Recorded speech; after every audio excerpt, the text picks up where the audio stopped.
संजय दिना, तुमच्या बंदुकीत म्हणे प्रचंड गोळ्या आहेत आणि तुमच्याकडे तुम्ही गोळ्या बिळ्या मारायची तुम्हाला चांगलीच सवय आहे. 4-5 मर्डर वगैरे तुम्ही केलेले आहेत. ही चांगली गोष्ट आहे की तुम्ही ऑन इयर तुम्ही काय काय करू शकता आणि तुम्ही किती मर्डर केलेले आहेत हे तुम्ही ऑन इयर सांगितलं. आम्हालाही कळलं की भाजपला गुन्हेगार लोकांची किती गरज आहे आणि भाजपमध्ये किंवा एकूणच भाजपने जे टेस्ट ट्यूब बेबी म्हणून जन्माला घातलेले आहेत त्यांच्याकडे किती गुन्हेगार प्रवृत्तीचे लोक आहेत. पण संजय दिना, तुमच्याकडे कितीही गोळ्या असल्या आणि बंदूक असल्या तरी बंदुका चालवण्याची धमक आहे का नाही हे आम्ही पुरते ओळखून आहोत. कारण बुधवारी ज्या दिवशी संसदीय दलाची बैठक दिल्लीमध्ये बोलावली आणि त्या बैठकीच्या नंतरच्या पत्रकार परिषदेत मी तुमचा नामोल्लेख केला आणि म्हटलं की शिवसैनिक घरात घुसून जाब विचारतील त्या क्षणी तुमची भिजलेली मांजर झाली होती. त्या क्षणी तुमची एवढी घाबरगुंडी उडाली होती की तुम्ही घाबरून फोन केलात अरविंदभाईंना. माझ्याकडे कॉल आहे बरं का तो अजून.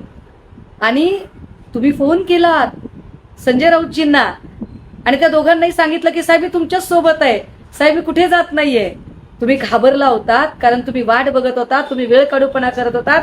मी तेव्हाही त्या दोघांना सांगत होते की संजय दिना बदमाश आहेत आणि ते वेळ काढूपणा करतायत फक्त आणि फक्त सुरक्षा येण्यासाठी.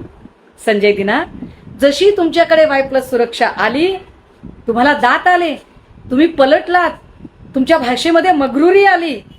पण दिना हे लक्षात घ्या संजय दिना, तुम्ही हे नीट लक्षात घेतलं पाहिजे की तुमची मगरुरी, तुमचा माज किंवा तुमची बदललेली भाषा हे तुमच्या अवतीभोवती असणाऱ्या Y+ सुरक्षेमुळे आहे. आमच्याकडे यातलं काहीही नसताना आम्ही कालही तितक्याच ताठमानेने बोलत होतो आणि आत्ताही तितक्याच ताठमानेने.